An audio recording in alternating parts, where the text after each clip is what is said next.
But I'm not ready. No, you're live. Go. I didn't, but I forgot my lines. You're on camera now. Um, well, hello, everyone. Welcome to this crazy time with me. You tried to resist, but you couldn't. You had to come back.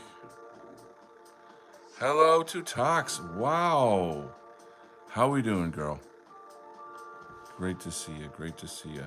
Baldwin, the king, is here. Ladies and gentlemen, we are in the company of a king. Phenomenal. Great to have you guys. Hail, hail to you, Tox. Hope you're doing well. Always great to have positive people around you. It's always nice. Take that, haters.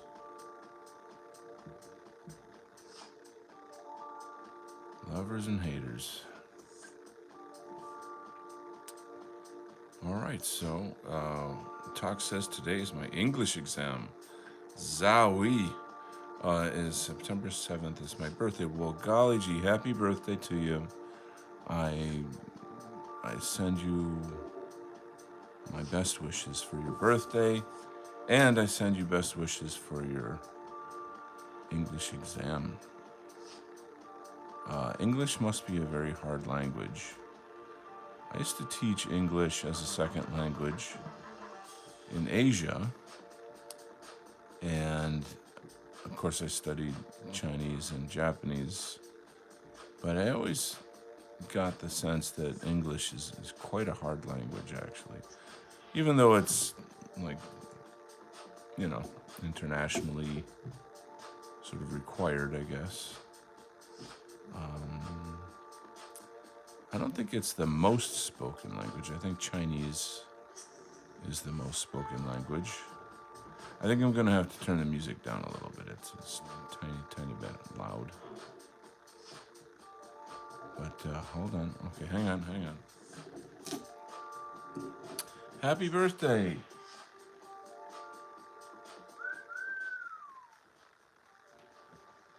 What do you do to celebrate your birthday? That would be nice to know.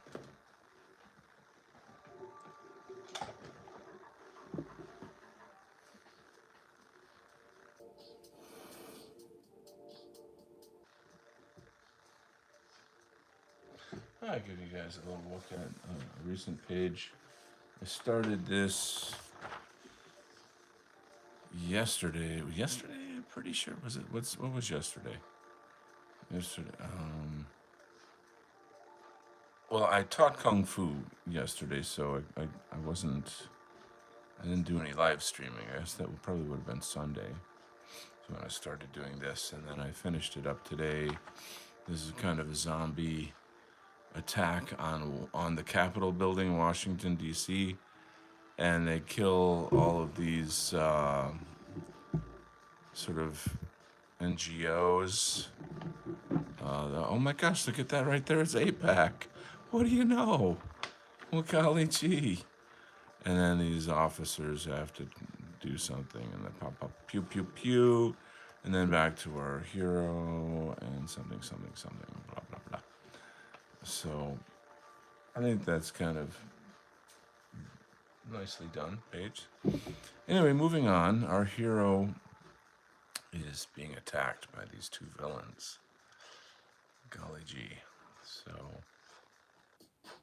it's a kind of a little bit of a weird dynamic, though, because the female of the two has a crush on our hero, and she's sort of flirting a little bit before this big attack.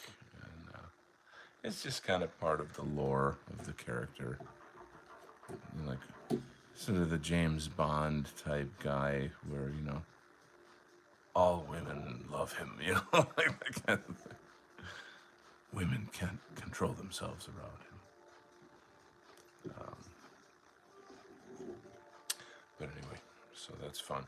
Hey Craig, what's going on? Wrench Posting. That is a cool name. Wrench Posting. I like that. Would you call yourself a shit lord or an edge lord, Mr. Wrench Posting? I like that name. And do I know you from any other platforms? A lot of times people will come on here and they'll be like, hey, yo, Kent, this is Joe Schmo from Telegram or, whatever. So, like, just curious if I might already know you. Vivid Sound Dynamics. Hey, DK, CMYK here. Fabulous. Thank you so much for joining, CMYK. I'm really, really glad you came. Yeah, Wrench Posting Nanoside is in the back room and elsewhere. Brilliant, brilliant, brilliant, brilliant. Thank you guys for popping in.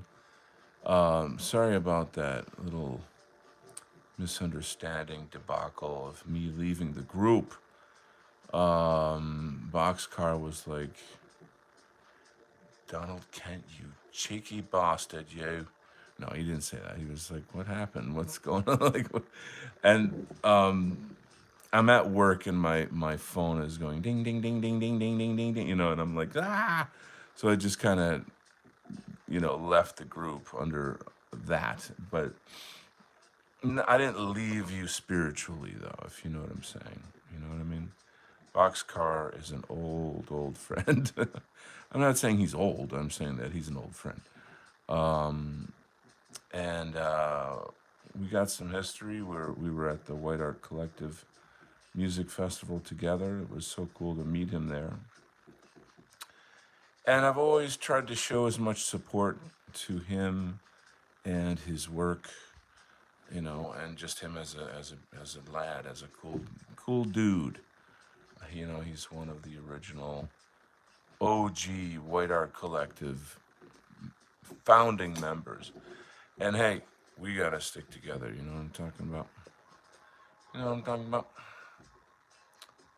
So I'm really, I'd say, of the OG members, I'm like the guy that likes techno, house, electronic music, that kind of stuff, more so than maybe anybody else. So I would like tune into Boxcar's D Live sessions and stuff, back in the day, like much more frequently and stuff. I'm really busy these days, and it's a good busy, like doing the comics and being a dad, making the money, all that kind of life stuff. You know what I'm saying? Lots of news to go over with you guys. This show is it's like kind of I jump around between interacting with everybody in the chat to doing like hot takes, news updates, whatever. I do a lot of musing on spiritual and esoteric topics. I talk about UFOs, ufology. I think it's kind of a fun show as far as like, I mean, they're not all, some are better than others or whatever, but we generally have a really good time though. And a lot of that has to do with just having cool people in the chat to respond to. So let's get the party started. We're gonna get the party started, okay? What do we got here? Let me read some chats. Nanoside, read that. Vivid Sound Dynamics. Craig says, I don't know if you saw that I left a message of disagreement before I deleted it. I deleted it because I didn't want to get in the way of something you're promoting. Well, that is very respectful and kind of you. And I will remind everybody that in the Donald Kent zone, you are absolutely free to disagree. This is not one of those spurgy, like Spurgville type locations, that there's a lot of people in our sphere that get real huffy if you don't agree with them on every minutia point or whatever. And I'm not like that. you know, it's just that's just not my it's not my style. So you know, attacking somebody is another thing. Like I don't, and then I've been in many situations where I've had friends in this sphere and they might go after each other if it's one thing or another. And I just kind of sit it out and I let them work it out. And I'm like, I'm not gonna choose sides. I love you both. You're both my friends, and it hurts me to see you, fighting each other over whatever. But I'm here for both of you, and that's how it's gonna be because I am mature. I'm a mature adult, and that's how we roll. I don't know if you. Anyway, that's it is what it is. So that's all fine and dandy. Anyway, yeah. So I do appreciate. I mean, again, I'm open. I'm an open book. I'm cool or whatever. But there you go. So there you go, and now you know. This was one Twitter. I don't know what one Twitter means. This was on Twitter. Oh, so well, Twitter is maybe a better place to kind of have those debates and discussions. It's just kind of built for that almost. You know what I mean? Um, so that's fine. But yeah, don't ever be shy. I mean, it's really just a matter of being respectful. That's all. It just boils down to being like, I respectfully disagree because blah blah blah blah. And I mean, I learn from people who disagree with me. They'll be like, hey, you're wrong about X, and I'll be like, okay, how so? Well, because blah blah blah blah, and then they show me some data that maybe I was unaware of, and I'll be like, oh my god, no kidding, really? Wow, I didn't know about that. Thanks for sharing that with me. You see what I mean? Because my ego is not my God. You see what I mean? And sadly, for most people, it is, and that's really shitty. That's not the way to roll. Truth, is king. Truth is king. So there you go. Let's read some chats. Vivid says, sorry, very nice, love all of that stuff. I remember his old sets from Whack. That's how he and I got connected. Oh, very cool. Yeah, those were good times. Chatelet, ladies and gentlemen, the amazing, the inevitable Flash Gorgon. This dude right here. I cannot speak highly enough of this guy. Oh my God. You are in the presence of greatness, ladies and gentlemen. Talk about learning a lot. Like, this guy has been a tremendous influence on me over the years.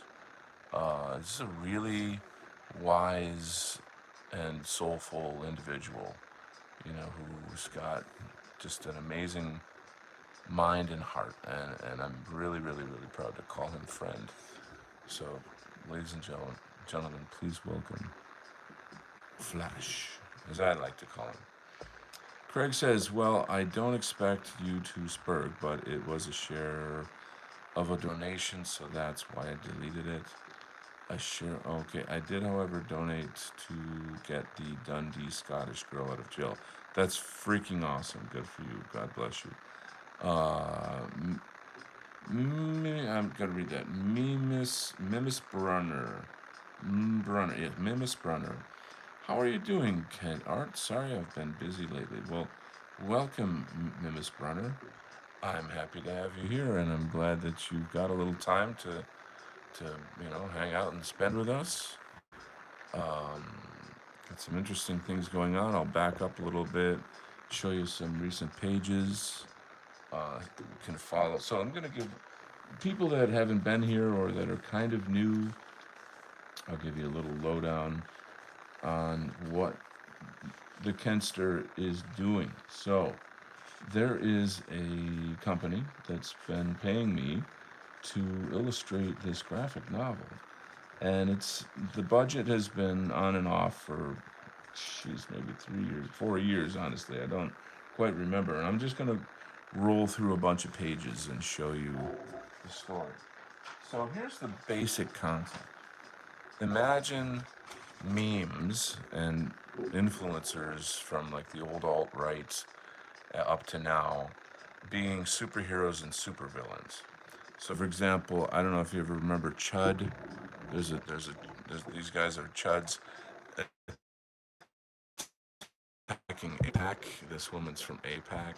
So there's a kind of okay. In the old days, there was The Simpsons, and then there was South Park, and now there's Family Guy. And what's coming next is going to be this graphic novel, which is called The Alliance. And in The Alliance, you have characters like the Reptiloid and the Demoncrat and Clown World. Here's a look at Clown World.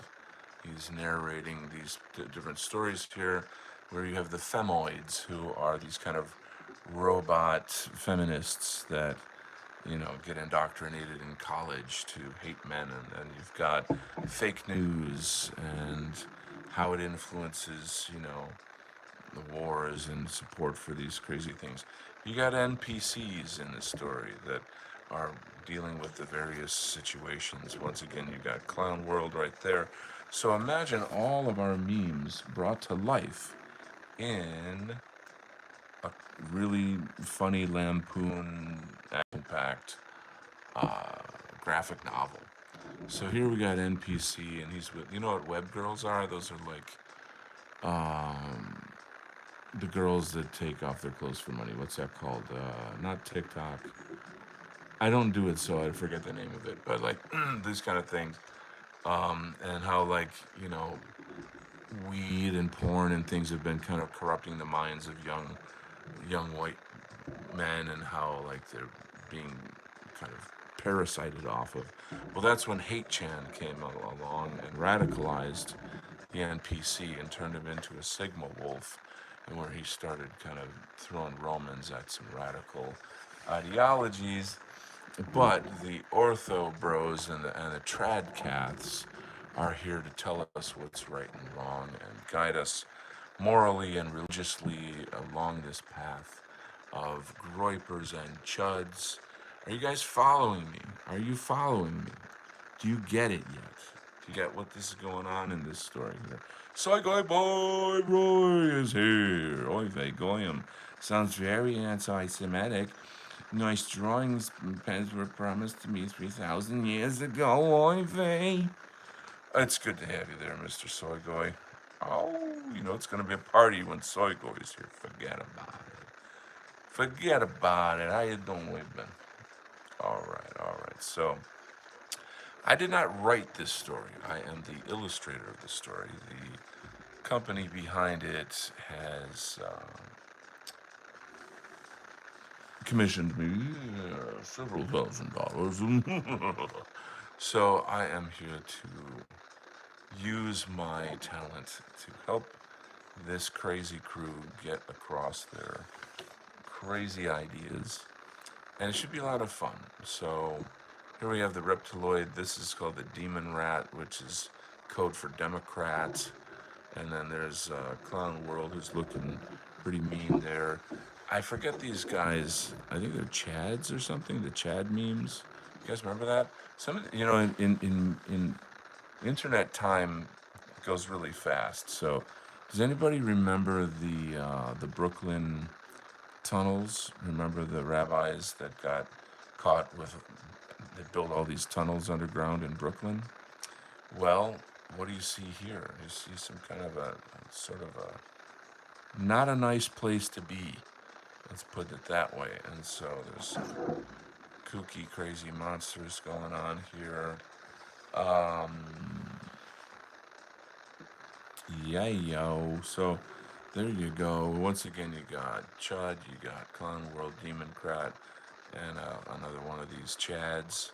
And then this one, when I showed this to the writer, he laughed his head off. He thought that was awesome. That's just your normie Magatard, from 2016, tuning into, 4chan, 8chan, Poll. You guys remember all that stuff?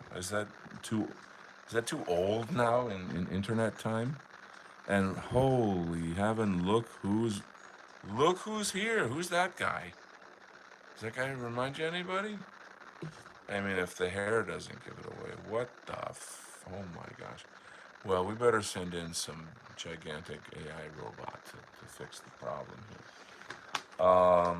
Anyway, so that's not really an AI robot, but it is and it isn't. Anyway, you got to buy the book to read it and figure out what's going on. So here's our main character, Uber Chad. And Uber Chad has this kind of nanotechnology skin suit thingy that he wears made of like this gold alloy, and it can change shapes and things of that nature. So, for example, in this scene right here, he's changing into a missile. So he's got this sort of woman with him. It's like a female robot, and then he decides, oh, I'm gonna, create a protective casing around us and turn us into this missile. So it's pretty neat as far as like just the concept of a like here he's got this kind of ball around him that is a protective surface, and that ball he calls it the manosphere. The manosphere. Come on, guys, get with the program. The manosphere. There's some action here where the Russians are getting attacked by this giant robot. Russians, giant robots. Forget about it. Look at that shit right there, man. It's coming straight at you, bruh. Straight at you. So that's the deal, McNeil. I hope it's, if it's too hot, get out of the kitchen. Shit. Anyway, let's do some reading of the chats. The chat of the reading is what I shall do. Chud, yes, haha, good. I'm glad you remember that. Oh, stop. Yeah, okay. Um, okay, how I'm doing well. I got so much to talk about actually, on so many different fronts. But anyway, I'm so happy that all you guys are here. It's lovely to have some cool people. Let me just run through the chat real quick, and then I'll get back to the artwork. Uh, Mimes Brunner, are you the same Mimes Brunner who does pagan vids? Craig says, and I signed up to be part of the Giving Army, and company donated through the freeze the donation by Wow, dude, Craig, man, I love what an activist you are. I applaud you, brother. I applaud you. Vivi Sound Dynamics says, Chud, yes, haha. Soygoy says, Oy vey goyim sounds. Yeah, we read that. We've got Chudtastic by Wrench posting. That's hysterical. Magically Chudtastic. Soygoy says, try to avoid the tunnels. The people there think something you was promised to them 3,000 years ago. Yeah, okay. Will not go down there. I heard of the Normie NPC meme, if that's what you're talking about, yes. It is kind of funny, and your artwork is getting better. Thank you for noticing. that what I just said has many layers of meaning. Soygoy Roy, just a warning though, the missile scene, it looks like he's doing the robot girl. So that's actually intentional. I'll see if I can pull up the pages for that. Hold on a second. It's kind of funny. Again, you guys have to try to understand. I did not write the story. I just illustrate it. I'm the hired gun. So our hero, he is trying to escape this battle situation. Now, don't ask me why he's got all these powers, but he doesn't have like rocket powers. So he grabs a robot that has like rocket boosters in her hands and feet, and he commandeers her as a rocket. Do you get it? So that's supposed to be funny. The and he flies her out of the battle against like this. This is like some kind of a feminist type. It's like a a play on feminism, basically. So he's getting attacked. And as you can see by his position with now, this is a robot. It's not a real woman. She obviously because she's got rocket blasters coming out of her hands and feet. But it's meant to be risque. It's meant to be adult. The robot is in love with him, but he just is sort of rolling his eyes. He's just trying, trying to get out of there. He's getting shot at by this crazy feminist, who's trying to kill him. She's actually an ex-girlfriend who was slighted by him, and she's coming back for revenge. I don't know if you've ever had like a ex-girlfriend that was like bat shit crazy. Get it? Bat shit crazy. Get it? Bat wings. Sorry, I didn't be so obvious. Anyway, so it's definitely slightly risque if you want to say that. You could say it's risque. But once again, I'm just the hired pencil. So let's move on. What other amazing magical comments do we have here? Victorian Time Traveler! Ladies and gentlemen, welcome to a good old friend here. One of my regulars. Thank you for coming on. Circus Cult is back. Great to have you. Wow, cool. Circus is here. He says, yo, we're so back. Got some crackling in the back, just saying, yo. That's right, crackling in the back. Sorgoy says, if it's intentional, that's funny. I just didn't know you intended that accidentally. No, God, no. I mean, everything I draw is intentional. Wow, Rexus Prime is here. Hello. Rexus Prime, I just finished going through like dozens of pages of my art. Did you see it? Or did you like just arrive after I finished doing that? Because that would be really sad if you missed all those pages. But you'll see more. Anyway, what do we got? Victorian says some real women have rocket feet. Okay, well, give me their phone number, damn it. I need a woman with rocket feet. Rexus says I saw some of the art. Okay. Since we're having like a crazy art party right now, I suppose I'm gonna go like full retard and like show more art, just because we got like a cool party going on here, and when we get new people in, I really like to get them acquainted more with me, my work. Again, I didn't write this story. I designed the characters. I designed 98 characters for this comic book universe. And we are going to be launching this before Christmas for the Christmas season. You can imagine, there's going to be money to be made. Obviously Christmas season is when you want to launch something. But you got sexy babes. This character is called Hypergamy or Hypergam. You guys know what Hypergamy is? There's our main character there with his doing some cool fighting stuff here.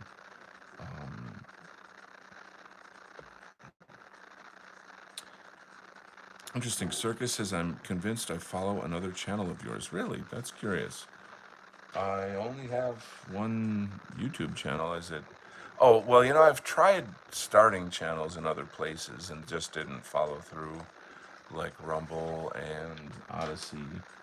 So there's like a little bit of content on there, but it's not full. It's not YouTube. YouTube is my home, so to speak, my go-to place. But yeah, just want to get you acquainted with this. Have a look-see. But what's going on? A lot's going on.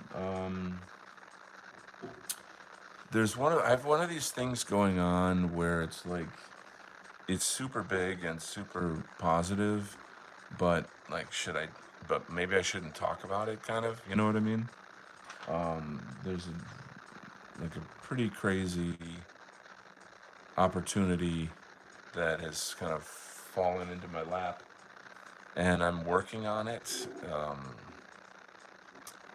It's a combination of a lot of projects that I've had in the past that could sort of culminate into one gigantic project, which would be extraordinary. those of you that have been around me for a long time, you've heard me talk about like various projects and things. Imagine all of them combined into one.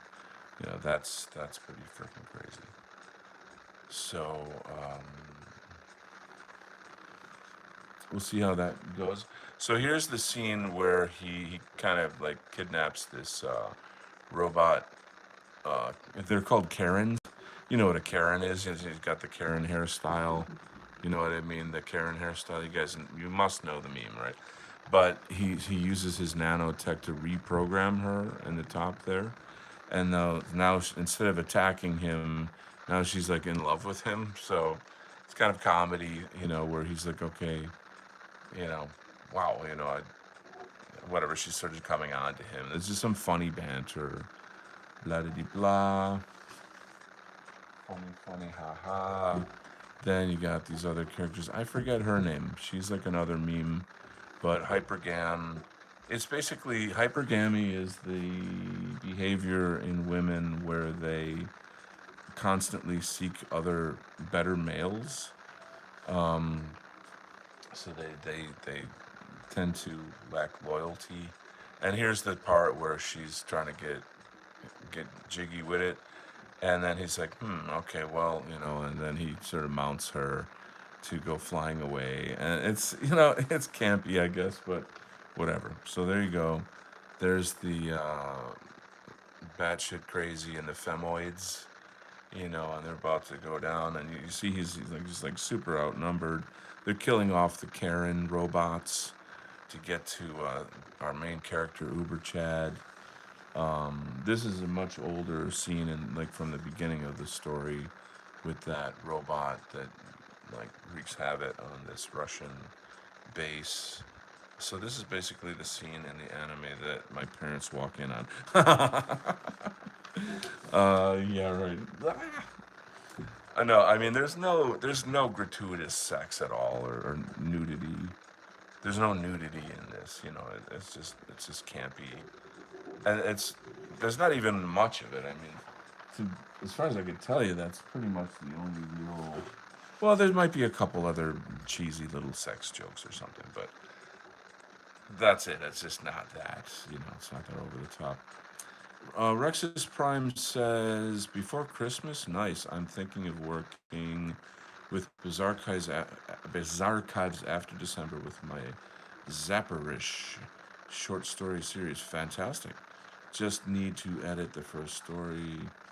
Da da da. So look, Dave Martell just started streaming again, like nightly, and I just caught the first one like last night. So I assume you know that I've worked for Dave doing covers and illustration work. So that's cool. Anyway, love Dave. Dave is a brother. Um, Him and I we're like pretty busy content creators. We got kids and this, that, and the next thing. So it's just I would love to spend more time with him and collaborate more with him and stuff. But we're always sort of in the same neighborhood. In terms of like that friend you can go to anytime and feel like you just saw them yesterday. That sort of type thing. Really, really great guy. We had a lot of big plans for like he wanted to start a whole comic book company with me, kind of like at the helm, and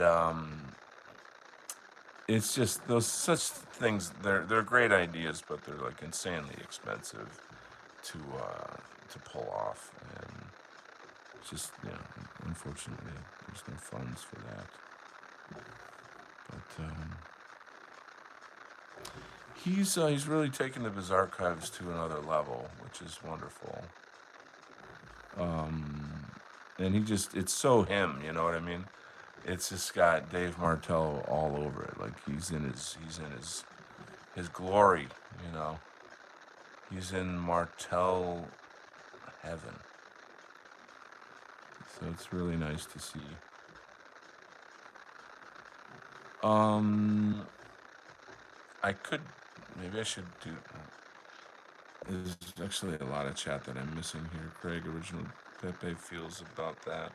Seems to be cool with people sharing his cartoon. Yeah, I mean, there's nothing you can really do to stop it. Circus.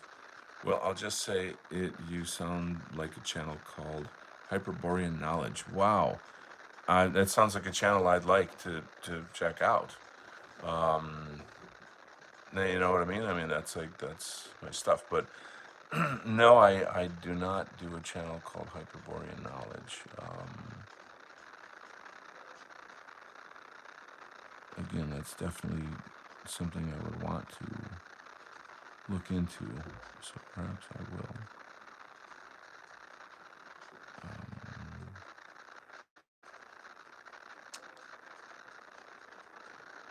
Hyperborean knowledge. I mean, I'm always seeking Hyperborean knowledge, you know? So I'm just gonna kind of get into some, excuse me, some just thoughts on stuff. 31 Atlas. Does anybody know what that is?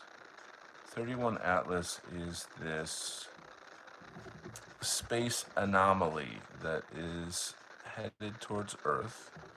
Uh, Scientists have determined that it is not a meteor, that it is demonstrating I don't know, evidence of being some form of a manned spaceship.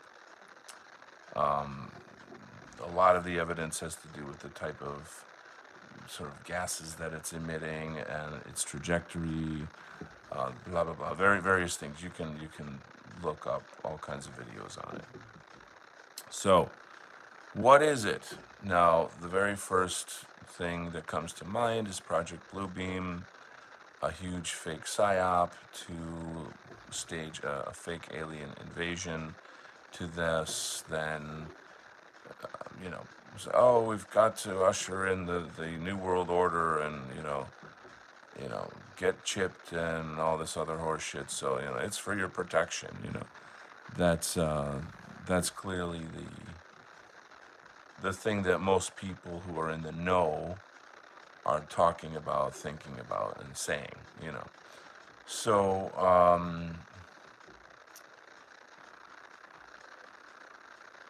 maybe I won't do that. So, but I have been following lots of legitimate UFO channels and other channels that are adjacent to that. One of which is Cliff High. Anybody know Cliff High? If you're cool, you'll know who Cliff High is. And you can just look him up, Cliff High. So Cliff High is an interesting guy. He does. There's so much to say about him. It's hard to actually just like do a little short blurb, but he does these internet algorithm deep dives, if you will, on predicting politics and social trends, etc., etc. And he's very, very, very good at it. He's had a very high level of success with his predictions, etc. So, and not only that, like he names the Jew. You know what I'm saying? Like his angle on the JQ is that most Jews today are like Ashkenazi. They're not like the Jews of the Bible, kind of fake Jews, something. But it doesn't mean that we're not dealing with what we're dealing with. It's just that he kind of like points that out, and it's a thing for him. So whatever. And that's fine, whatever. But moving on.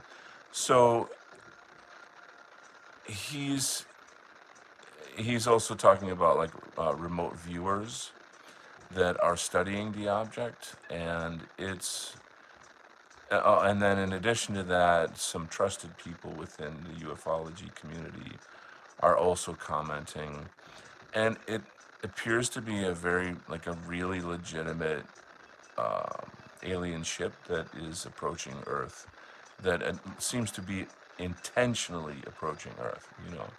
And by intentionally, I mean for the purpose of contact, is what I'm saying. So, I would say that most people are maybe don't even know about this. They don't even know about it. And then there's the huge amount of people who just think it's bullshit. And meaning like I did zero research on it, but I call bullshit. Oh, okay. Oh, okay. You did zero research. You're just above everything. You just know everything, right? Okay. We're just supposed to take you on your word because you're better than knowledge itself. Like you don't need to do research. You just say it's bullshit. Okay, fine, whatever. Anyway, so this is a thing. This is a thing. Um, what are what's my take, I guess, on it with the knowledge that the limited knowledge that I have. Um, I will say that it's my belief that yes, we're about to have full contact. It's not going to be an overnight thing. It's going to be a very, very, very gradual kind of thing. Um, how will the deep state, the secret governments, how will how will they deal with this? This is way, way past their pay grade. Like it's so far past their ability to do anything about it. Other than they do have backwards engineered UFOs and holographic. What do you call the fucking holographs? To make like fake images in the sky and shit. So I'm not totally certain what their plan is. You know what I'm saying? Um, it'll be interesting to see. It'll be interesting to see how they desperately try to put the genie back in the box. And we'll see how that goes. We'll see how that goes. So there it is, and there you go. And now you know. I'm personally not. I mean, I celebrate it. I invite it. I think it's awesome. I think it's amazing and wonderful. And to me, it's to be alive at a time like this is insane. Um, if I'm wrong, then and it's just for whatever reason, then it's be like, okay, well, then we were wrong, and move on. But based again on what appears to be the common, I don't know, corroborated view of various people in this field who are not connected to each other and are not part of the establishment, it really genuinely looks like we're getting very, very close to full contact with an alien civilization. Um, I've always had and continue to have a kind of cautious optimism, take it with a grain of salt kind of attitude about these things. Um, I don't know how to put it, like, how do I put this? You can't be either negative or positive. You have to be neutral. You have to kind of look at the data and be like, okay, it's data. Like take yourself out of the equation. It's just data. Like okay, there's this, that, and the next thing. Ufology is a legitimate field. Governments of the world are involved in this. It's undeniable. Like it exists. The question is, what is it? You know what I'm saying? Who's in control of it? Who benefits? All of that kind of stuff. You know what I'm saying? To what extent is it the establishment? To what extent is it benevolent or malevolent? You know, like who are the good guys? Who are the bad guys? All of this stuff is really important for us to be aware of moving forward. So let's read a couple chatteroonies and see what happens. Wow, man, we got a ton of chats. Wow, this is a lively show tonight. Mexico, whatever. Oh boy. like let's see. So future now. What's this is gotta get to the Hyperborean channel thing. You definitely need to get acquainted with him and Aureus Press. Yeah, I was interviewed on Aureus Press. Oh gosh, I don't know, maybe 6 months ago or something. Good stuff. And we talked about UFOs. He was really, really skeptical. He was like, "You believe in that?" Like he was like that. So that would be a good show to watch. Soy Goy says something I've realized is white Americans struggle to distinguish our literary culture. As American culture globalized all Western literature because American, unless it is Tolkien-esque. Circle Cole says nope. Right? Yeah, I do know about that. If you want to, you can do a podcast series called Hyperborean Knowledge. I have my schizoteric rant series. That sounds cool. I love that stuff. I'm deeply into this stuff. I'm not at a place where I could like teach it. So I just talk about what I know. So moving on. Circus says if the Aryan blondes turn up its mass in mass, that would be awesome. So let's take a moment to look into that topic. So what the heck is going on with the Nordics? Like, for starters, how are there even Nordic aliens? That is clearly a gigantic. It's not a red flag, meaning like it's not a danger, but it's a kind of thing that we in this movement should really, really care about and really, really investigate. Do you know? I mean, it's obvious, right? And people who are into like, you know, Hitler esotericism and these things, they're Marie Orsich and Vril Society, Thule Society. They're on board with that kind of thing. Will we ever find out? I hope so.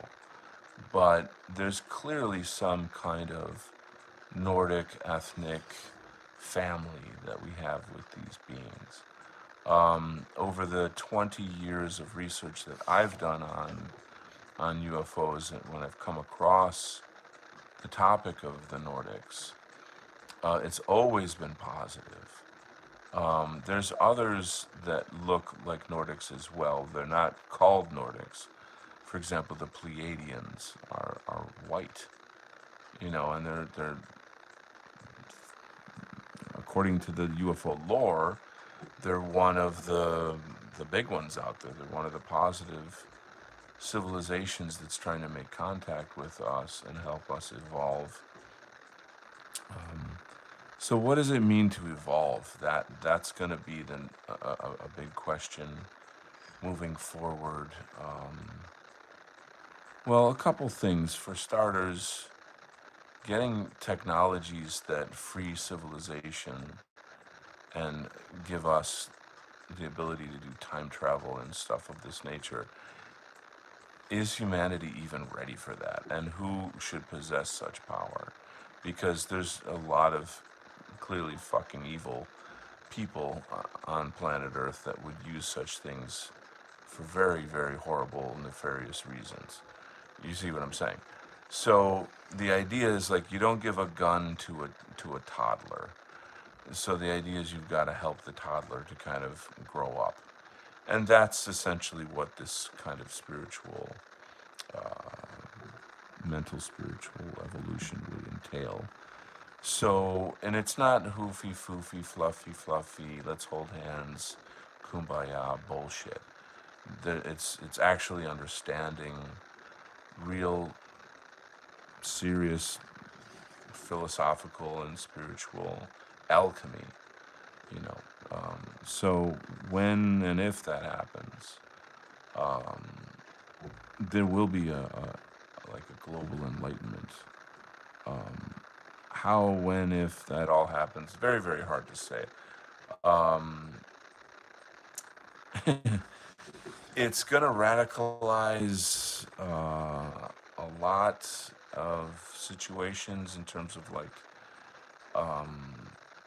people who are super religious are going to have a lot of challenges with a lot of the ideas. However, there are ways to interpret these concepts through a biblical lens, and that's going to happen for people who are on the mental farm of like not being able to see past these religious beliefs and thinking that every single thing in the world has to fit biblical scripture. You know what I'm saying?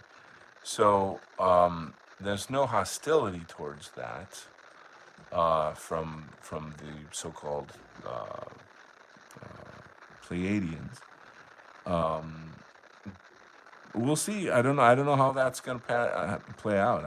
It's hard to say. But there'll be a lot of people like myself out there trying to help. Trying to be of service in some kind of way to get people through these sorts of changes. Um, so I would love to take on a role like that,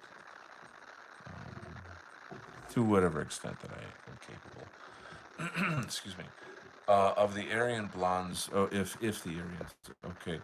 I feel like the New World Order should be renamed Jew World Order. I've been saying that for a long time. Don't know Cliff High, look him up. I follow Farsight, excellent. Farsight Institute, excellent. Excellent, excellent. But don't watch them much. Good, good, good. Soygoy says if aliens came to Earth and did a report on our planet, that would be considered anti-Semitic. Yeah. They're gonna the ADL is gonna put them on a list for sure, no doubt. Mossad will be all over them, all over them. That's pretty funny. Um, yeah, that's coming, guys. That's shit's coming. Circus says bit random, but I followed a podcast called Creek Devil, and they interviewed a Polish or German woman who claimed that Sasquatches were around during World War II and they live underground. Yes, I there's a really good documentary of this Canadian guy who has established essentially a friendship with tribes of different species of Sasquatch in Canada, in the far western parts of Canada. And you can look it up, and he shows very clear close-up footage of their faces. And you can see them blinking and moving around. And it's shocking. They're definitely, you know, they're Sasquatches, man. I mean, they're definitely ape ape men, for lack of a better term. Um, the one species of the two that he has these close-ups of is more aggressive, and they attacked him actually at one point. Um, but then the other species is kind of way more chill and just sort of more curious, more gentle by nature, and that one looks a bit more like the Sasquatch that you would kind of imagine from whatever footage has already existed on the topic. Um, I'm sorry, I don't remember the name of the damn thing, the documentary, but Canadian Sasquatch. You can kind of start from there. And I've heard a lot of stuff about them. So I'll tell you an interesting story. I was doing a comic book convention years ago, not like right in my town where I live, but a little farther away. And there were an old couple that were, at the Comic Con, and they were kind of cruising around. And I saw that they were heading towards my table, and I noticed that they had T-shirts on that said that they were basically in like a Sasquatch club, like some kind of a Sasquatch fan club type thing. And I'm like, oh, these people are gonna be fun, like this. I can't wait to talk to these people, this elderly couple, And so we got into it. We got into it. We would talk. And they were from Pennsylvania, where the club is. And they basically said to me, okay, the club exists to protect the Sasquatch habitat in Pennsylvania. So when people come to us trying to do research, what we do is we send them in the wrong direction. Wow. Wow. That's pretty wild, right?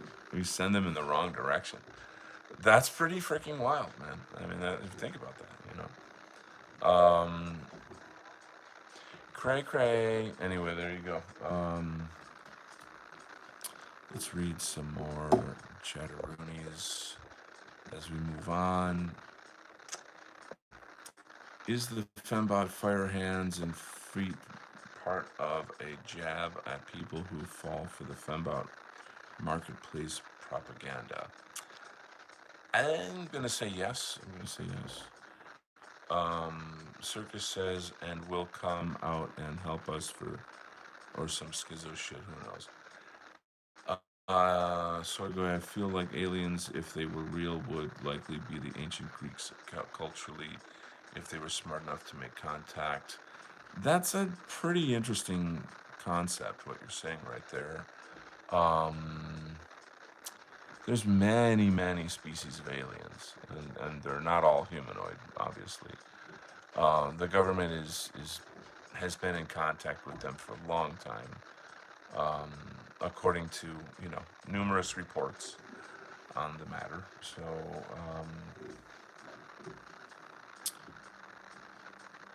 there's just so much going on. I mean, it's like if you were to try to talk about like global politics and like to know every single thing about every country and every race, is like impossible. That's too much information.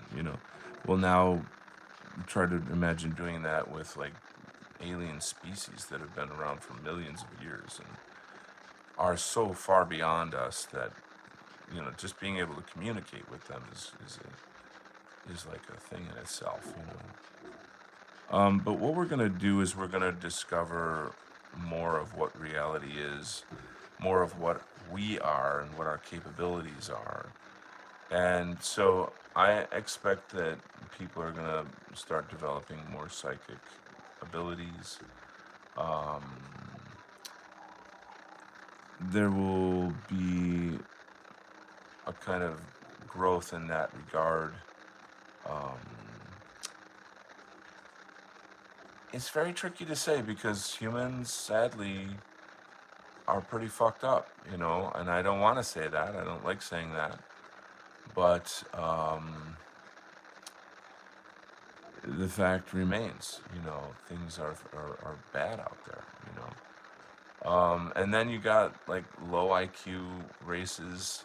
What the fuck are they gonna do? Like, what's India and China gonna do with like certain types of like psychic capacities and technologies and shit? I think you understand what I'm saying. And there's great people in India and China. I'm just saying, like I'm talking about on another kind of scale. It's a lot to consider. What's his name? What's his name? Come on down. Reza Giorgiani, Jason Reza Giorgiani. He talks about this stuff in depth, like frequently. If you want a resource on UFO information, start following uh, Jason Giorgiani. I'm not saying I agree with everything. I will tell you from my own research, which has been 20 years, I not only that, Jason is in bed with Israel now because he wants to be part of the overthrow of the Muslim Iranian government. So there's biases. He has biases. I love him. I love the guy. You know, I have massive respect for him. But he's not on the white identity uh, bandwagon anymore. He used to be, but he's not anymore. So you got to take that into account. There's a thing going on there. He portrays the Nordics as evil, evil Nazis, and I'm like, okay, immediately that's wrong. I don't agree with that at all. I don't know why you're saying that, but I don't know. At the same time, he's a phenomenal resource for information. Phenomenal, you know. So, and it's not just information. It's like the I like thinking about these things. Like, how is human society going to transform when we make contact? This is a very, very serious philosophical question. And so he's a kind of leader, a thought leader in that field. He's got his book Closer Encounters, of which there's many interviews about that you can look up, and very thoughtful information on this topic.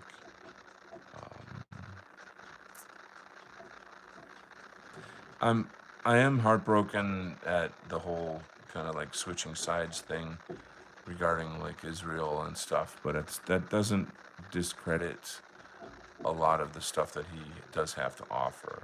So you have to kind of take it with a grain of salt, I'd say.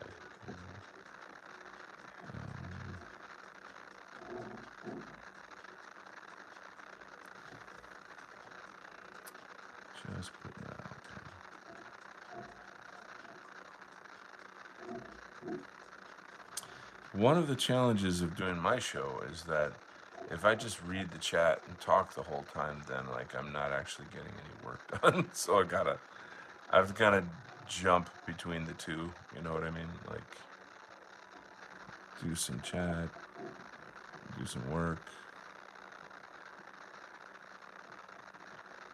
Don't be a jerk. Wow, that rhymed. Do some chat, do some work, don't be a jerk. Did I ever show you this pin that I bought? Isn't that neat? Check out this cool pin that I bought. It's kind of funky. Funky dunky. I haven't worn it anywhere though.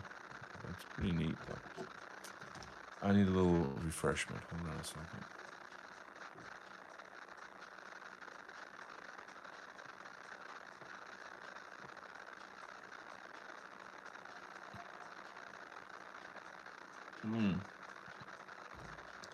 Doing some lemon water tonight. Moving on. Craig says I just took a look at the channel. Haven't watched. Da, da, da. Circus. Can anyone outside of big space agencies like amateur space watchers confirm this ship in the sky or this psyop? Well, it's pretty much confirmed that it is a ship, and that it's approaching Earth. The not funny, but curious thing about it is that it's going to be approaching from behind the sun. And so when it does arrive, it'll be, I guess, kind of like, you can't see it, and then bang, it's right in your backyard. Like it's going to be kind of like that. There's other people out there that are sort of vlogging on the topic. All the messages that I'm getting from the kind of UFO community is that these are the good guys. I think that the sort of deep state or what have you will try to make it not that, or psyop it in some kind of way to make it, that when they do talk about this, they're like, it's, death and destruction, the end of the world. Like they use that kind of language in their news reporting. And I mean, to me, that part of that is just fucking marketing, basically. You know, it's like stupid. Like at this point, if you haven't gotten off like the fear porn plantation, you really need to take a break from the news and social media. You know what I'm saying? Yeah. So that's a thing. I'm drawing a rocket. What do you know? I could probably change this music. It's a little tedious. Yeah, let's do that. What else have we got?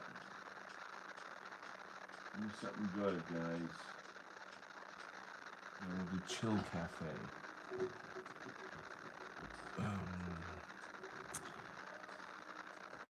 Rexus says, I find the idea of aliens possible because if there are other planets similar to our own, life and then we're born to conquer the endless rainbow sea of stars.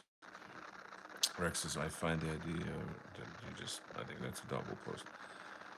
A triple post. Wow. Oh boy, YouTube copied my message 3 times. YouTube is very weird and glitchy, my man. I've a lot of my I've had shows where just shit went wonky, like just went wonky donkey. Like what the fuck is going on? You know, which sucks. I'm not a fan of that.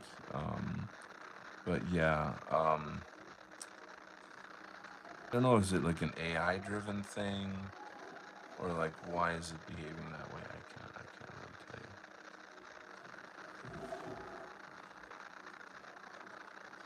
tell you. No, it sounds like doctor's office music. Sorry, can't win. Why would the inventors of a time machine give it to people abroad rather than use it for their own benefit? A group maybe, but not something anyone would share. So I'm not. There's no, you know, confirmation that they're going to give us these technologies. Um, I'll start off by saying this that excuse me, like there's evidence of alien contact from numerous civilizations around the world that have been around for just forever, you know. So, what am I trying to say here? When we invented nuclear weapons, we got on the map because now we have the ability not only to destroy Earth, but I mean, if we could get that technology to outer space, it could threaten other areas. But they say in the UFO community that a nuclear bomb does not just affect the third dimension, but it also crosses over into other dimensions. And the way that dimensions work is that they're overlapped. You know, the third dimension is inside the fourth, and the fourth is inside the fifth, etc. So beings, spirits in these other dimensions are impacted by nuclear bombs. That's pretty fucking crazy if you think about it, right? So that's another aspect of ufology and these technologies, these civilizations, is that they interact on different dimensions. And that's something that a lot of people are going to have a very hard time wrapping their head around. It's not an idea that people can readily understand. So we'll get there, you know, we'll get there. But that's a huge part of the whole narrative, which is yet to come. So, and no, I strongly agree. Like, why the hell would they be giving us our? Oh, look, we're here, have all our technology. That's absurd. You know, it's more like, you know, how can we stop you from fucking up your planet, or you know, something of that nature. You know, a more positive kind of I don't know, not affiliation, but like the not a partnership, but like diplomatic relations is essentially what I'm trying to say here. Like an idiot. Um, I think I'm gonna finish this page and start another one because it's just enough for one. Excuse me. So this is the last page of the second issue. Um, I'm going faster than the budget allows, but this has got to get to a colorist. It's got to get to a letterist. It's got to go to a printer. You don't wait till the last minute to finish the line art.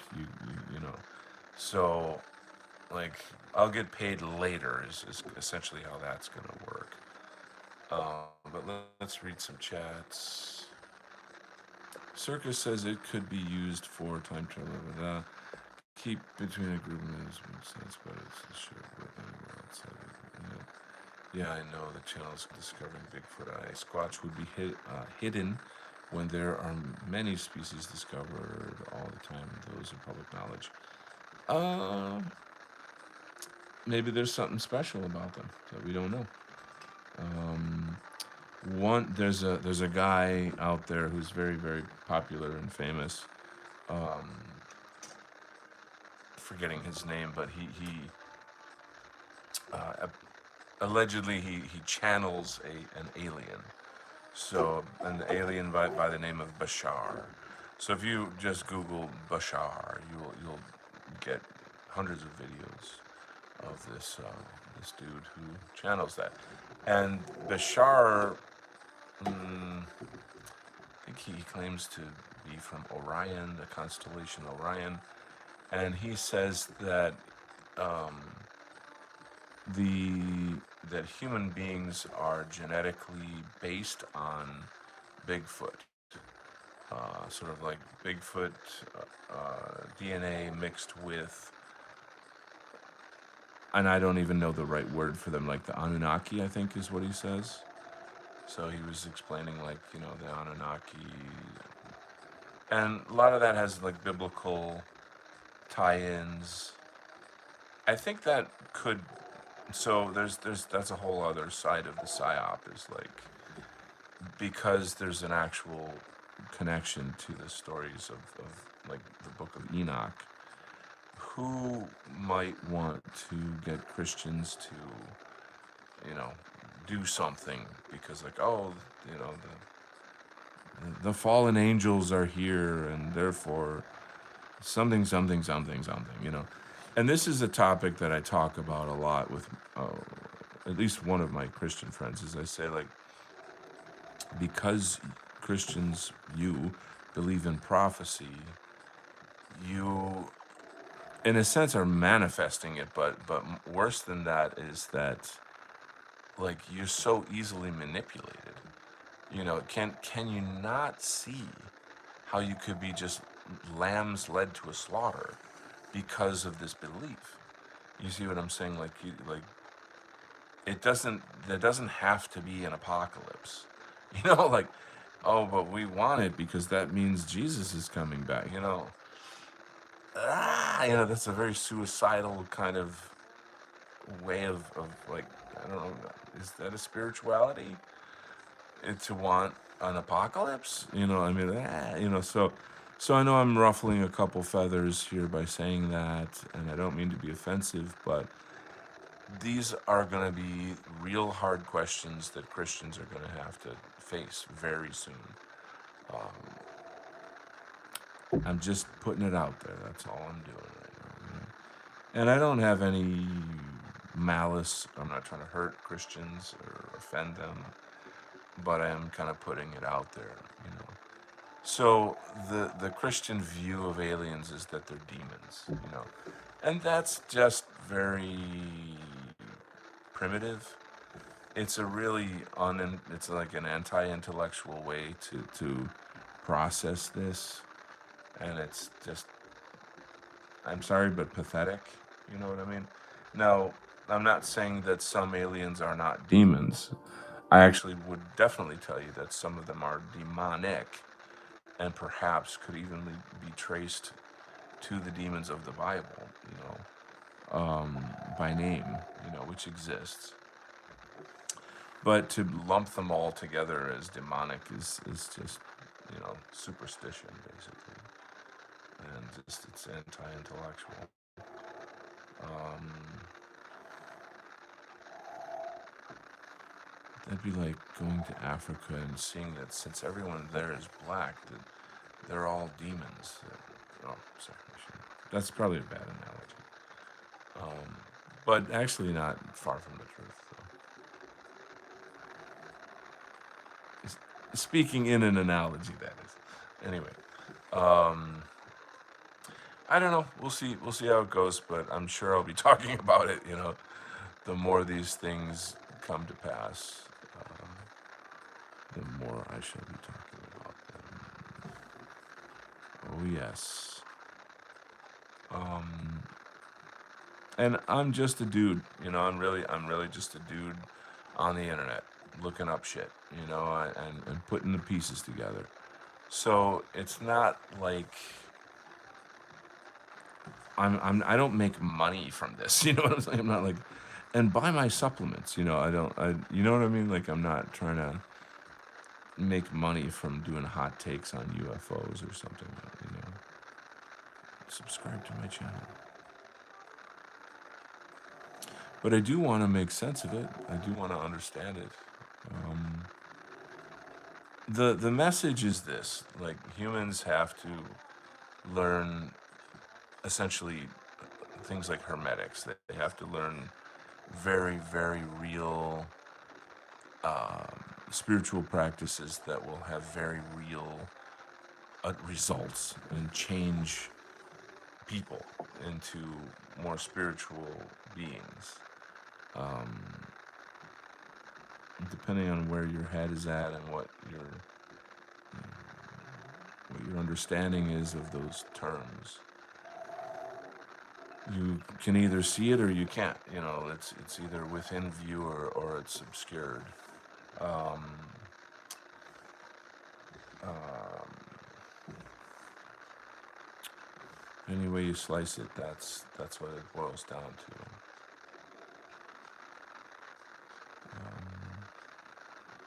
So that's where things like I named Hermeticism, for example. Hermeticism is the oldest pre-religious formula for spiritual practice that was the root of all occult schools, of which there were many.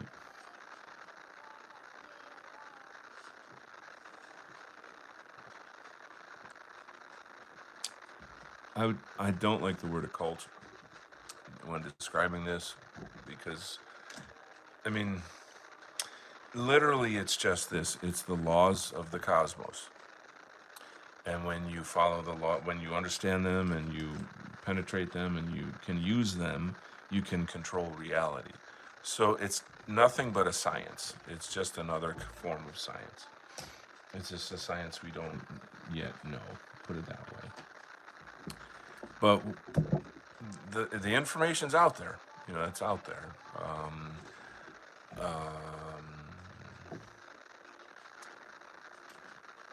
I going with this crazy discussion?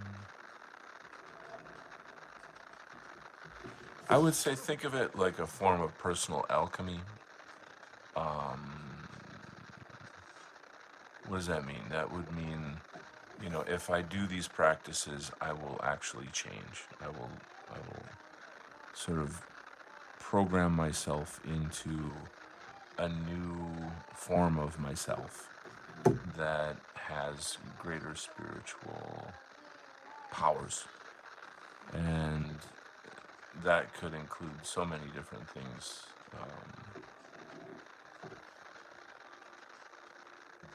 That will include so many different things. I would recommend looking up Sifu Mark Rasmus on YouTube. Sifu is just the Chinese term for like sensei or teacher. He is a martial arts teacher. Australian dude. Um,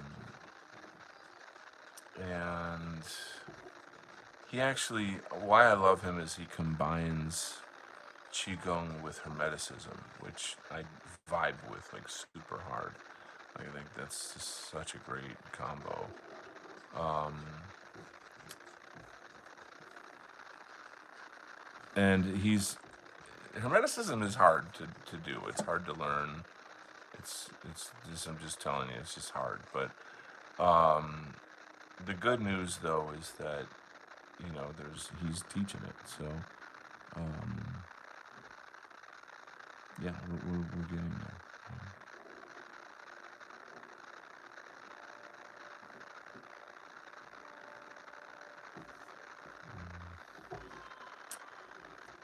Getting a little bit more focused on the artwork and not so much on the chat. So I hope you guys aren't offended. Let's see what we got.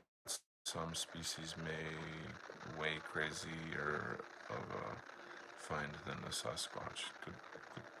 Good point. Um, cryptids is, I think, what you're talking about. Rexus Prime says there are stories of dinosaurs living in the Arctic north of Canada going all the way back to the 1870s. I find it really interesting.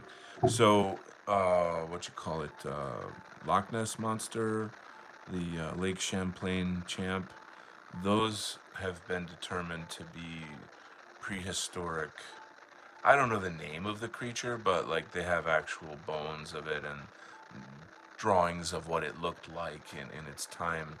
But there's oceans under the earth, and it's believed that these prehistoric creatures are still living inside the earth. At least for sure, these oceanic creatures.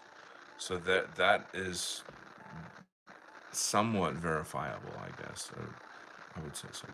Circus says also there's a channel called How to Hunt who has taken hundreds of emails of people encounters with Sasquatch. Yeah, there's countless encounters. I mean, they're just normal people. I love those stories. They're incredible. Rexus says the idea of dinosaurs living in a really cold place is really cool. In a fictional Viking story. Circus and David Paulides spoke to Native American tribes who said Sasquatches were an ancient tribe. For sure. Alex Collier, very, very big name in ufology, Alex Collier, was the first uh, duds I had talked with about Pleiadians. Isn't Jason from Boston and he did Truth Hurts? Jason Reza Georgiani? I know he was a teacher in New York City, so I don't know where he's from. Maybe Boston is correct. He spoke that ancient Jews in Egypt and said something does not make sense. Might be getting confused with someone else. Jason he's one of the greatest minds of our time. Like he's frankly difficult to understand a lot of the time because he operates on such a high level of intellect. But those do sound like kind of the things that he would talk about.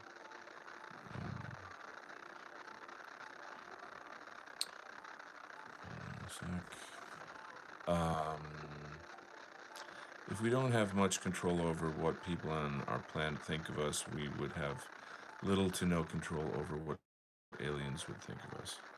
Hail Donald, Ulfric is here. All right. You came in on a really good show. We're having some really interesting convos and some very cool people, which is what I love. I love it when I get some cool people on the show.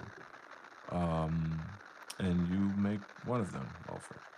So I got to decide, am I going to ink or am I going to talk? Which one?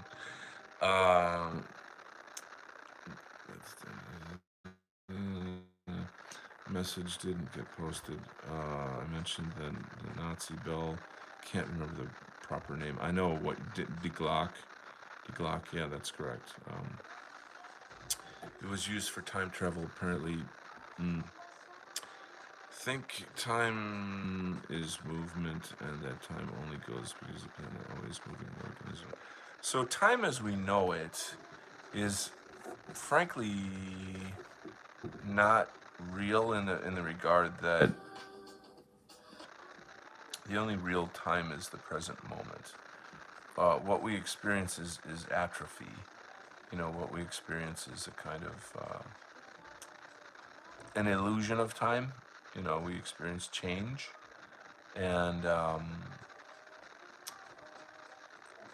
yeah, so that does create this kind of illusion of time. But one could say that time is real, and that if in fact you could go back in time, then that would be a whole other type of reality. You know, and then how would that change the trajectory of events in life? That's pretty serious matter. It's a very serious matter. So, what can I tell you?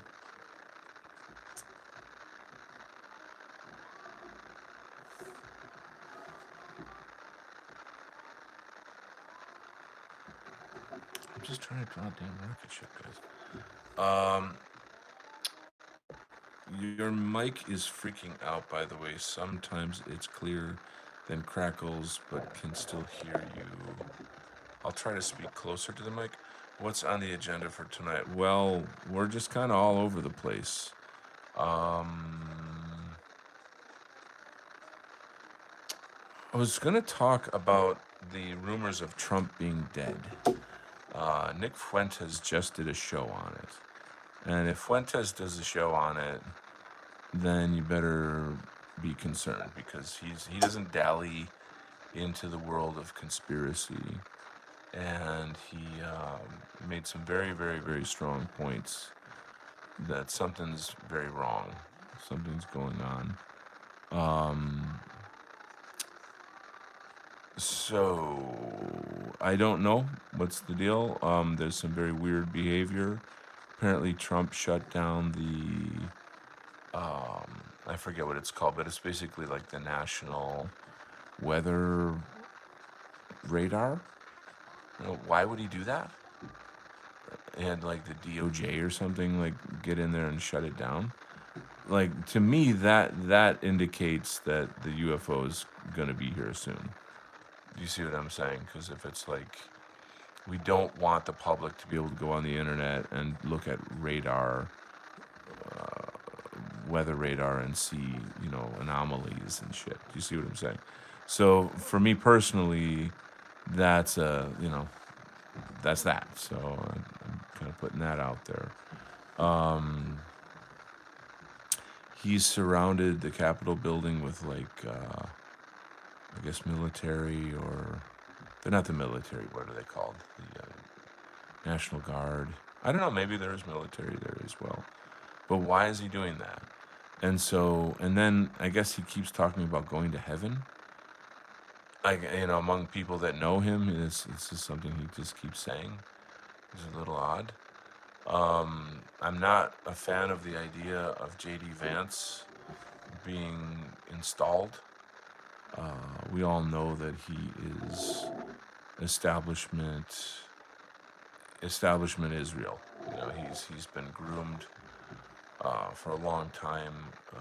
He's basically, you know, Peter Thiel and Palantir and all of those faggots. So that's not good. He's not gonna work. I mean, Trump at least is like a wild card. Once in a while he'll do something that kind of contradicts that thing. That kind of narrative. But not Vance. Vance is not gonna be. He'll do the walk and the talk. He'll say the things that people want to hear. But Israel is his boss, and he's going to be ushering in the Jew world order, as they call it.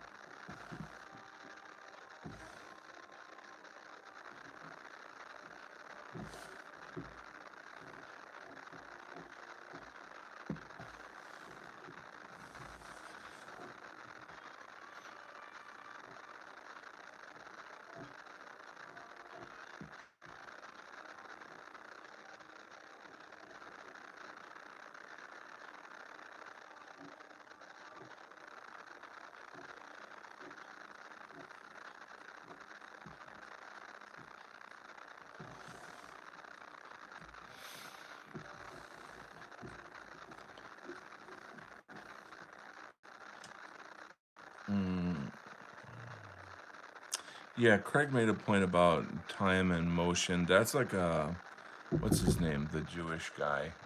E minus MC square. Einstein came up with that theory. I don't know if it's true. World domination, then T. Yeah, right. Hamfari's here. Good to have you, buddy.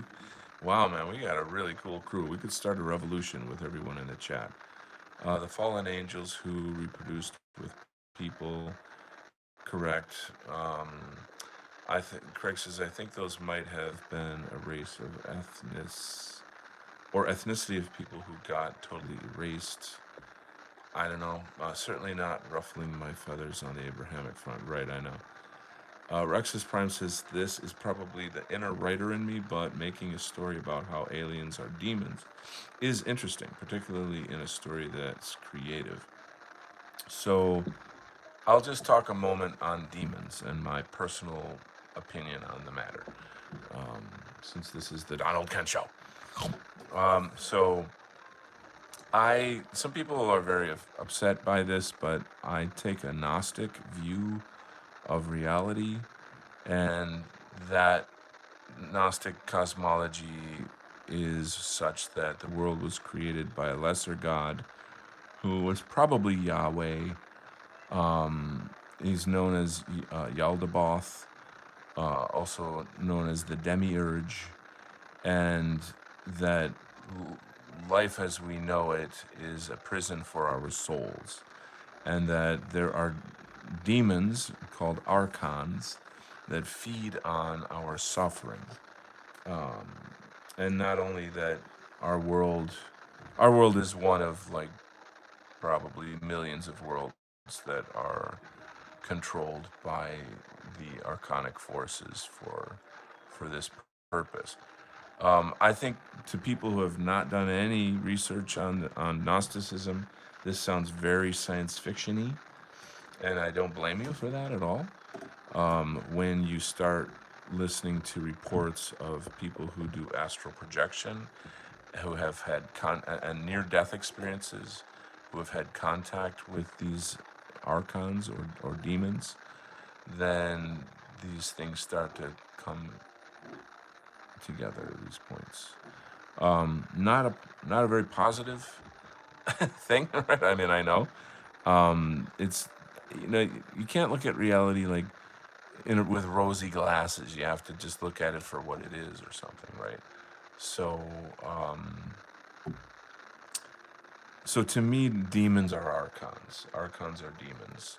I'm sure there's probably other, like in the realm of hell, there would be demons that are not necessarily archons. They're just a different species of spirit or being.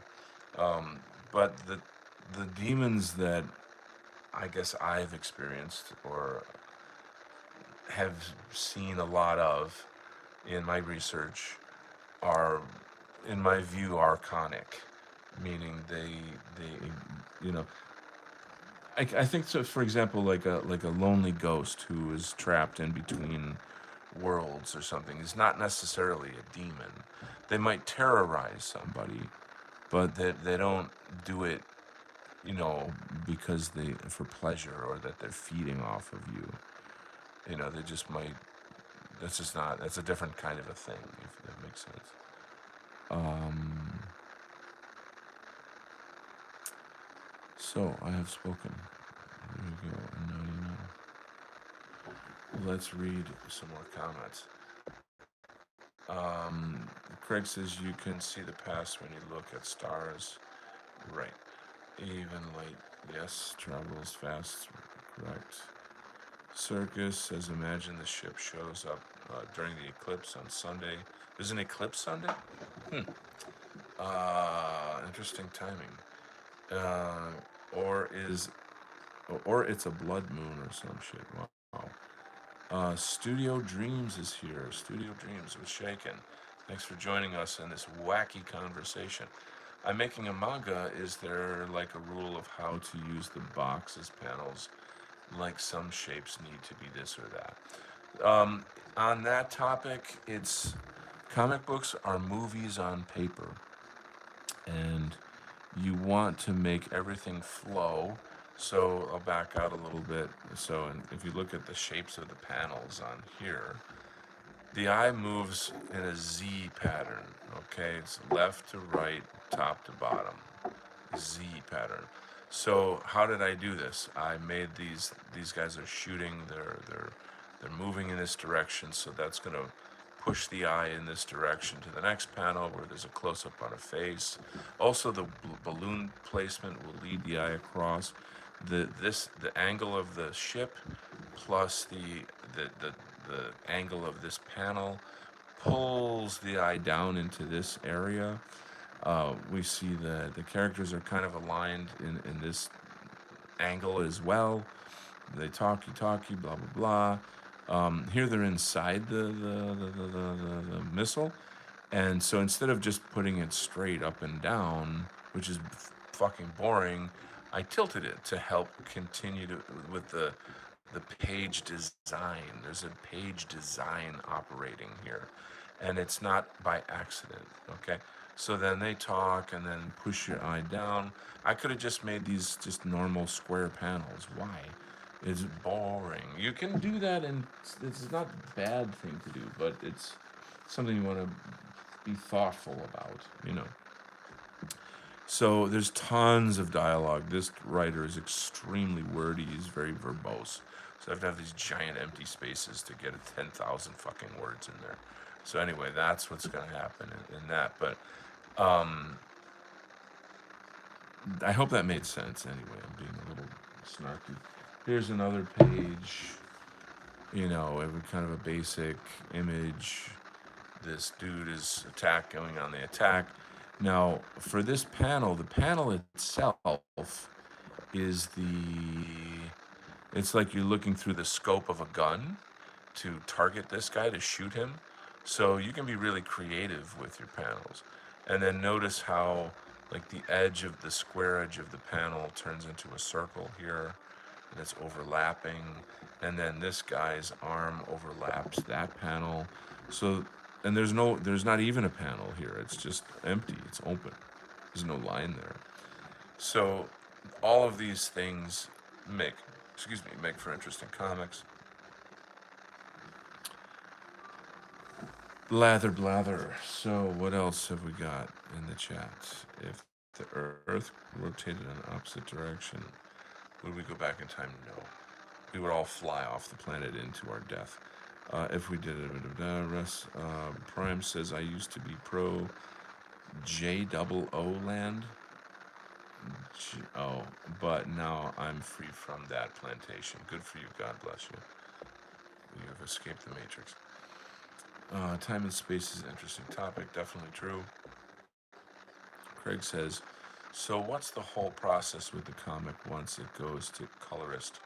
What happens afterwards? Do they scan freehand, touch it up, digital? Okay, so in a quick, there's no quick answers. I do this. Okay, there's the writer, penciler, inker. I do both penciling and inking, and I write my own books. And then I will go scan these pages. I clean them up a little in Photoshop. I label them by page number. This will be the Alliance, chapter 10, page 69, or whatever. And then I send that off to the colorist. The writer will CC in the email, and he'll tell the colorist, okay, the missile is gold. It's nighttime. Blah blah blah blah blah blah blah. And art direction. He does the work. He has to do something called flats, where they put like the basic color down, and then he'll add on like the tone of something. Hold on. So let's look at an actual comic.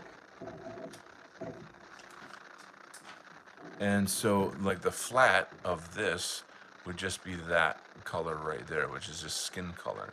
And then once that's laid down, then he'll go in and paint a darker tone. Do you see the darker skin color here? But then over here, there's like a light reflecting, some kind of light back here. So then he'll make that light, whatever that is. And then like later, he's got to go back in and put on these glasses. See this kind of sort of transparent light blue on the glasses, so you can see the color underneath it. Here on his fingers, for example, you can see these light yellowish highlights. Okay, but then, and so there's the whole art of painting involved in doing comics, and it's insanely fucking time consuming. Like, holy God. Now, that is beautiful. I know it looks horrible, but it's as a work of art that is exquisite. The inking is insane. The anatomy is fabulous. The coloring is really wonderful in a weird way because of like the skin tone, the light in here. It's very strange. And then this tonality in here. They get a kind of a medium tone in this area there. Like, try to imagine inking a comic book, like, for God's sake, you know. And then they, back out a little bit, like special effects, lighting effects, blurring effects. Oh man, it's a heck of a thing, you know. And there's an artistry to it, you know. There's an artistry to it. I don't know how else to put it, but you gotta be pretty damn good, to be honest, to be able to do that. I don't think I'm gonna get any artwork done. We're just talking and talking and talking. So I'll at least have something on camera that you can just back out a little bit here, and we'll talk. So let's read. Um, Goes to the letterist, who of course, puts on the word balloons. you know these of course are the word balloons, and not everything is a word balloon. There's captions, there's thought balloons, and then there's like sound effects of things, bam, boom, crash, pow, crack, snap, slam, thum, crunch, I don't know, whatever any kind of sound you can think of, slack, zam, uh, this says, see right here, that SSZAA. And like, you have to, that's not normal like that for a text like that. You have to like do some trickery in Photoshop to get it to behave like that. But anyway, okay, so then that's done, and then it goes to the printer, and that's that. Um, it's gonna be a blood moon. Studio Dreams. When does characters become drawn outside the box? Well, you're thinking in terms of rules. There's no rules. There are rules. I'm sorry, that's wrong. But you can break the rules in a sense that make it interesting. So why is this arm coming out of the panel? Because it's coming towards the viewer. It's coming to you, right? So when I break out of the box, as you say, it creates a sense of space, coming forward. So that's exciting, and interesting. So you want to make your pages interesting by doing stuff like that.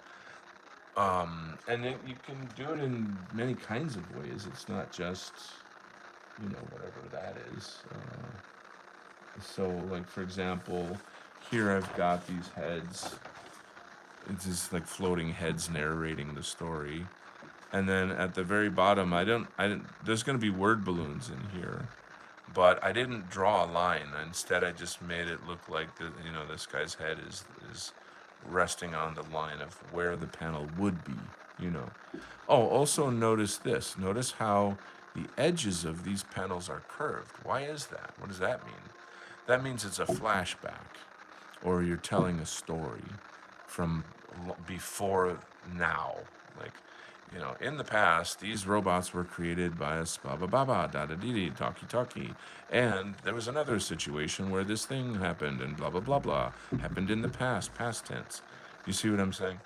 So that's just another kind of visual device in comics. Pow shabam, Shazam! All right, let's continue reading.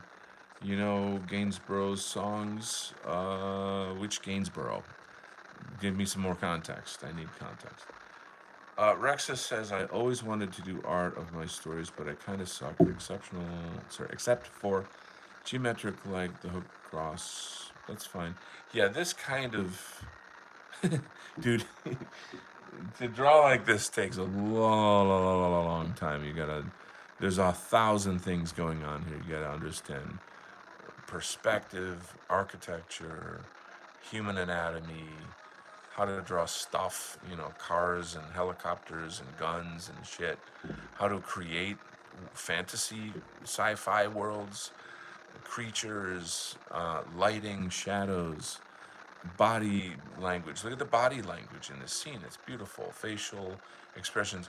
This is why I say that comics is the hardest, the most difficult art form that exists.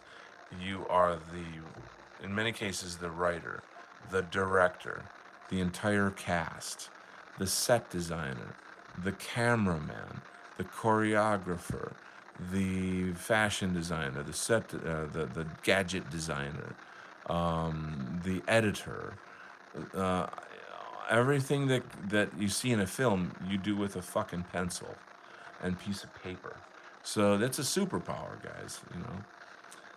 Flash says, I meant Gainsborough did a song called Comic Strip with lots of graphic noises. Oh, that's the link I put. Oh, okay, that's cool. There was a guy, Spike Jones, I think his name was, in America in like the 1940s or 50s. There was a black and white TV show with this guy, Spike Jones. You can find it on YouTube. And it's kind of like when radio went to TV. You know, they had radio shows where they would tell dramatic stories. The shadow knows, or even Superman had a radio shows. Oh, look up in the sky. It's a bird. It's a plane. No, it's Superman. And then dun, dun, dun, dun, dun, dun, dun, faster than a locomotive, and you'd hear chicka chicka chicka chicka chicka. Higher, can leap higher than any building. You know, and there's sound effects and sound effects. So Spike Jones he was famous for sound effects gadgets. And man, that was popular back in the 40s and 50s. His show was really funny and popular and put out albums with all kind of whiz ding bang sounds and it's just like comedy music. But fun. Is it okay to have fun? Okay, can we have fun, please? Is that is that woke now or something?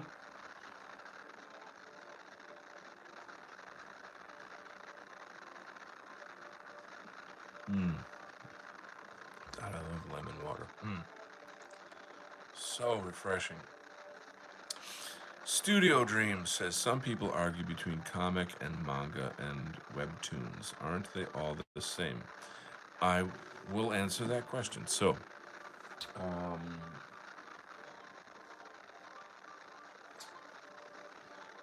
this is a comic book. Okay. Now, the word comic means comedic or funny. And that's because long time ago, comic strips were cartoons you would see in the newspapers. And the publishers back in the 1930s said, well, why don't we cut up the comic strips and then reprint them in magazines, little magazines. And we'll call those magazines comic books. Oh, okay. So let's look at the comic book. And then now, instead of, Sunday newspaper comic strips just printed on a comic book page, now the comic book became an art form in and of itself. Let me find another one for you. And this art form was, became really popular. It's one of the only original art forms in America. Like we've got musicals, jazz, and comic books, and those are American art forms. So these read like newspaper strips. Do you see how basic they are? Real basic, kind of just like little soap operas. But then, of course, time passed and things got cooler and weirder and funner, and then you would have other stuff. So, like, for example, this piece right here. So, at the time when this was published, this is 25 cents. Look how old that is. It cowboy shows were really popular. So they made cowboy comics. You see, love stories, love comics, romance comics. You see, and they'd have a little story in there, and you'd have like TV stars that would have their own appearance in the comics and stuff like that. So whatever, that's a thing. Now, um, it's over time it became more and more advanced. You have digital coloring, the style of the art, and the stories, and just shit got really cool and crazy and fun and stuff. So that's the modern comic. Now, the word manga is Japanese for comic. Okay, when you say in Chinese, it's manhua. So manga, manhua, that just means comic. That's all that it is. It's the literal translation. So, but when you think of manga, you think of Japanese comics. You're not thinking of American comics. Okay. So, and Japanese comics are highly, highly stylized. I don't like manga, so I don't have any manga examples. But anyway, so just get that clear. All manga is basically Asian comics. So Asian comics have a different drawing style and a different storytelling style, different culture. Okay, what was the last one? I forgot the very last question. There was a third one. I said comics, manga, and I lost the fucking thing. I gotta scroll and try to find it again. Exclusive. Ah, shit, I can't find it. There was one. Oh, webtoons. Webtoons are basically comic strips on the internet. So that's what that is. And so they're just digital comics on the internet. And you get a subscription to a webtoon, a web comic platform, and then you can, you know, buy your favorite series or whatever. So there you go. A little comic book lesson by Grandpa Kent. Some people argue comic manga. I read that. They are pretty much the same. The difference is that manga's Japanese, comics Western, webtoons are nothing. You just said all of that in the fastest, quickest way. I didn't have to give my speech. I'm not finished it, but are you familiar with Berserk? I think you mean Berserker. And are you talking about the manga Berserker or the Keanu Reeves series called The Berserker? And I'm familiar with both of them. So shut the front door. Circus called I'm in the UK. Oh wow, well, it must be very late over there. Speaking of late, I gotta go very soon because I have to work tomorrow. I'm in the UK. The Dandy, the Beano. We had the Dandy, the Beano, which were for kids, but the adult comics were 2000 AD. I'm familiar with 2000 AD. I actually have some of it. I've got some British comics. Um, Judge Dredd, of course. Don't know if you have extreme comic publishers before them. Yeah, that was a neat time in British comics. There's actually a documentary on that, and it just is really exciting. There was just some really violent, cool shit that came out at that time. Berserk with Guts and Griffith. That I don't know. I'm sorry, don't know that one. Well, gang, this has been an insane night. What a fabulous time. Thank you so much for joining me in the wonderful world of comics with Donald Kent and his old comics collection. I've got old and new. Um, I just scored all these old comics at like a sort of a garage sale type place. They're I just love comics. I'm an illustrator. When I look at this, it's very nostalgic. Not like I lived in the 50s, but it's another time in a world where we were king, and they're very beautiful. They're very stylized. These are beautiful illustrations. If you ever get a chance to read the stories, they're so charming. And then what's cool is you can look at this, like Orpheus and Eurydice. Eurydice. Sorry, my English no good. So here's some kind of like mythological stories and sudden enchantment at the art museum. And then they fell in love. Anyway, I think back in the old days, they were like, well, we gotta have comics for girls. Well, what can we do? Okay, let's have romance comics. Okay, and I mean an entire thing. That's a whole thing in itself, you know. Anyway, I speaking of, well, I'll stop here. I really gotta wrap it up. Rex just says I have the first issue of Berserk. I'm going to reread them after I'm done reading the Poetic Edda if I'm not brainstorming and writing ideas. Flash Gorgon, who was here earlier, he's the guy you want to talk to about the Poetic Edda. Also, Ulfric. These are my pagan brothers, so these guys are very deep in that area. God bless you guys. I love you. Thank you so much. Not this kind of love, man. Thanks for coming. Fun times. More to come. Make sure that you hit the subscribe button, the notification button.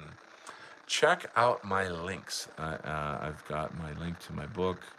I've got my link to my Substack. Those are on the homepage of this YouTube. So please do check that out. And God bless, and we'll see you soon. We'll see you at the next show. Sweet dreams.